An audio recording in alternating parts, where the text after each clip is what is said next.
Halo, assalamualaikum teman-teman. Jumpa lagi dengan saya Ilham Haris. Selamat datang di channel Purnomo The Series. Gimana kabar kalian? Semoga selalu sehat dan baik-baik saja ya. Kali ini kita akan meneruskan merangkum manhwa Shingji Jiwa Sun Wukong atau The Great Episode part 36 ya guys. Dan gak usah berlama-lama lagi, langsung saja gas cuy. Di episode sebelumnya diperlihatkan bangunan misterius mirip candi tiba-tiba menabrak istana surga, dan muncullah dewa yang berjuluk Malaikat Maut yang akan menyerang Tathagata. Dan kini burung gagak raksasa 5 kepala pun mencengkeram bahu budak emas Tathagata.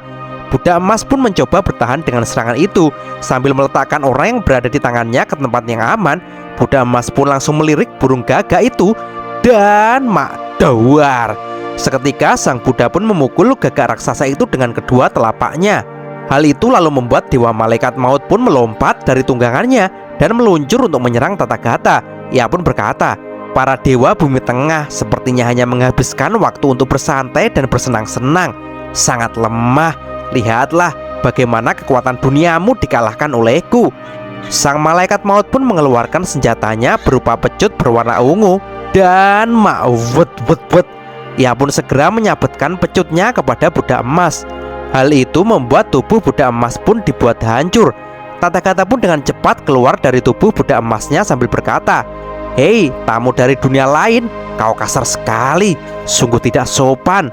Sang dewa kematian pun balas berkata, "Hehe, berurusan dengan belatung tua tikus serangga sepertimu, apa gunanya kesopanan?" Ia pun lalu juga bersiap akan memukul Tathagata. "Kau juga tak punya malu," teriak Tathagata akan memukulnya juga. "Biarkan aku melihat apa yang bisa kalian lakukan," teriak dewa kematian lagi. Dan mak jeder. Adu pukulan mereka pun menimbulkan ledakan yang sangat dahsyat dan mengeluarkan cahaya yang besar. Dan kini masing-masing mereka pun terpental mundur. Tathagata pun berkata, "Dewa dari Tianzhu memang tak tertandingi, serangannya sangat kuat." Tathagata pun lalu bertanya, "Hei, kenapa kalian menyerang kami?" Dewa kematian pun berkata, "Dewa yang tak tertandingi, yang pantas mendapat julukan seperti itu memang hanya kami." Dan sambil menatap tajam kepada Tathagata, ia pun berkata lagi, "Aku bertanggung jawab atas kematian Dewa Dharma Pusan. Aku akan membalaskan dendam dan berperang dengan kalian sampai mati. Ini untuk Dewa Dharma Pusan yang telah hilang untuk selamanya." Dan tiba-tiba saja terlihat kelopak bunga berwarna pink yang berterbangan. Dan siapa lagi kalau bukan Dewa Sasin. Dewa Sasin yang baru muncul itu pun berkata, "Pernyataan yang sangat sombong.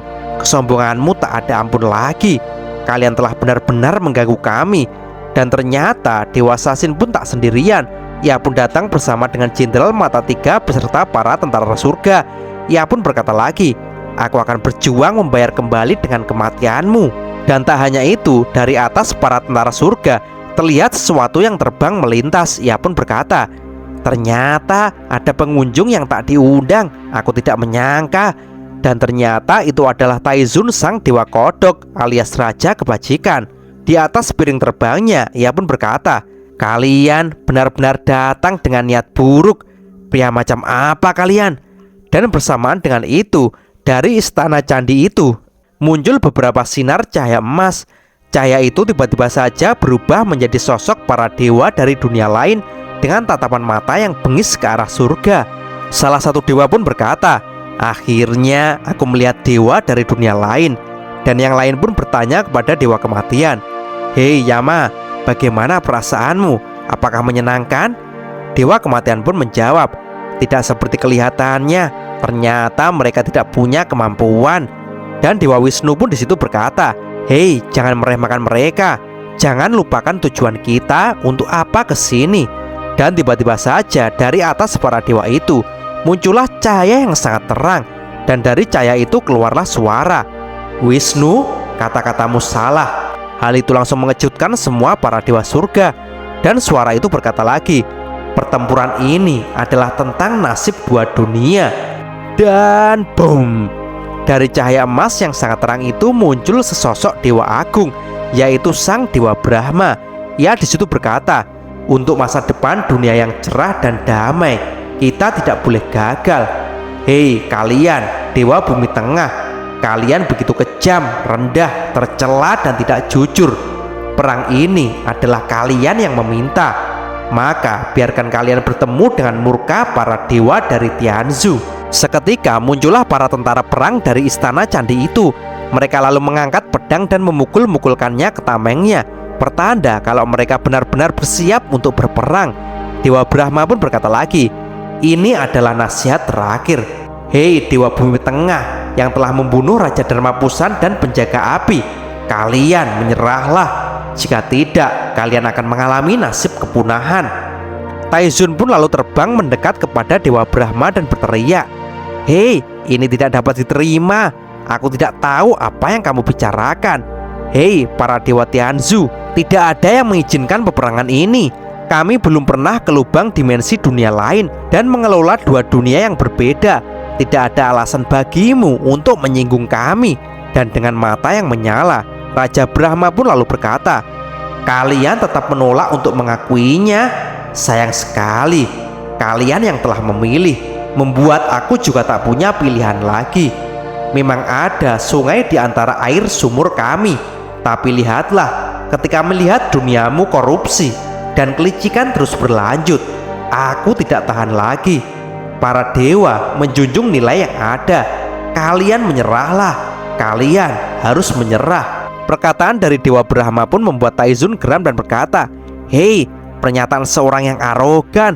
Tidak ada yang perlu dikatakan lagi. Jika kalian ingin memulai perang, kita tidak akan takut."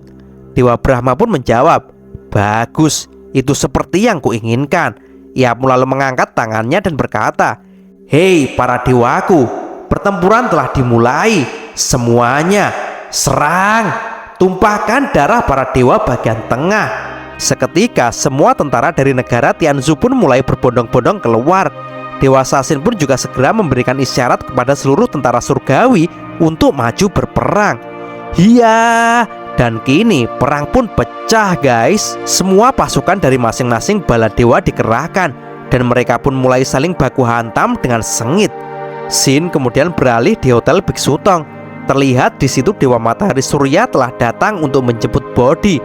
Hal itu membuat Bodhi pun berteriak, Dia adalah Dewa Matahari Surya. Dia adalah komandan besar suruhan dari Dewa Brahma yang dikirim untuk menangkapku." Dengan tatapan yang tajam, Dewa Surya pun berkata, "Hei Bodhi, kau telah membuatku mengejarmu hingga ke sini. Apakah menurutmu orang-orang di tempat ini dapat melindungimu?" Hal itu membuat Bodhi pun sangat ketakutan dan menjadi pucat. Ia pun berkata, "Biksu, tolong aku." Biksu Tong pun di situ hanya terdiam saja. Dewa Surya 12 pun mulai turun dan berjalan ke arah Bodhi. Ia pun berkata, "Percuma saja, relik yang kau bawa, cepat berikan padaku." Bodhi pun menjawab, "Kamu telah membunuh guru. Aku tidak akan menyerahkan harta peninggalannya kepadamu." Dewa Surya pun mulai mengangkat tangannya dan berkata, Mustahil." Dan grep, tiba-tiba saja Biksu Tong memegang tangan Dewa Surya 12 dan berkata, "Hei, ini adalah tempatku. Kau jangan mengacaukan tempat ini." Surya 12 pun berkata, "Hei kamu, siapa kamu?" Dan Biksu Tong pun menjawab, "Aku adalah bos pemilik hotel ini. Kau telah mengacaukan penginapanku dan membuatnya berantakan. Kau harus membayar ganti ruginya dulu." Surya 12 pun berkata, "Membayarmu? Apakah ini lelucon? Apa yang harus kulakukan terlalu penting.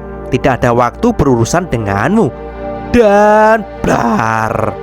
Seketika dari tubuhnya keluar api yang besar yang langsung melemparkan Biksu Tong dan Bodhi di situ. Api itu mengeluarkan cahaya yang sangat menyilaukan, membuat semua orang di situ tak bisa melihat. Dan di dalam kesempatan itu, Surya 12 pun segera melompat untuk menangkap Bodhi. "Harta relik cepat serahkan padaku," ucapnya. Dan grep, tak disangka Bailang pun dengan cepat merangkul Surya 12 dengan kencang. Dengan wajah yang datar, Surya pun berkata, "Ah, pria ini ternyata..." Bailang dengan masih memejamkan matanya pun berkata, "Meskipun kalah penglihatan, tapi indera penciumanku masih peka." Ia pun langsung melompat dengan masih memeluk Surya. "Jiwa naga kakak Yusou, keluarlah untuk membantuku." Ma'wud. Seketika jiwa naga Bailang pun keluar dan dengan liar terbang ke udara. Biksu Tong yang kini matanya sudah melihat Ia pun lalu berteriak kepada Bailang agar jangan melakukan ini. Akan tetapi mak jeler.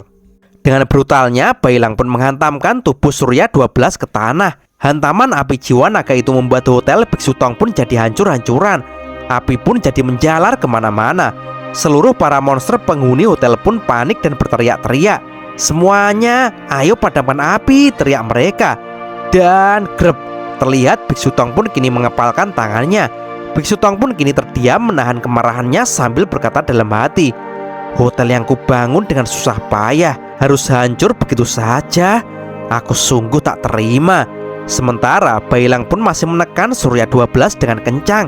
Bailang pun berteriak, hei, di mana Xiaoyu? Cepat katakan. Dan Surya 12 pun dengan tenang berkata, kamu meremehkanku. Hal itu membuat Bailang pun terkejut. Dan grep, seketika kedua tangan Surya 12 pun langsung menyergap kepala Bailang. Dan dawar, tak disangka tangan Surya 12 seperti dalsim yang bisa memanjang dan langsung menghantamkan Bailang ke tanah. Surya 12 pun lalu menarik tangannya, dan kini ia pun berancang-ancang untuk memukul Bailang. Ia pun berkata, monster dunia tengah ya, kau mau menghalangiku? Kau harus kuhabisi dulu. Dan mak dawa, sialan kau. Tak disangka Biksu Tong pun memukul duluan Surya 12 dengan keras, membuat tubuh Surya pun terlempar cukup jauh. Surya pun berkata, manusia ini kekuatan pukulannya luar biasa. Sepertinya kau manusia yang spesial, ucapnya sambil mengusap darah yang keluar dari mulutnya akibat pukulan keras dari Biksu Tong.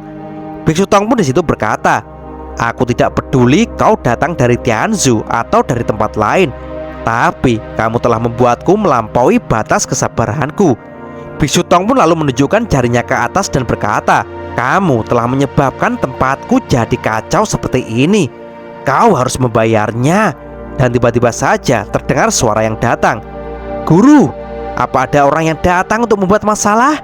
Seketika datanglah kedua murid dari Biksu Tong, yaitu siapa lagi kalau bukan Patkai dan Wuching.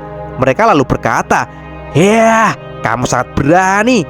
Kau datang ke sini untuk merusak hotel ini. Apa kamu tidak tahu siapa pemilik dari penginapan ini?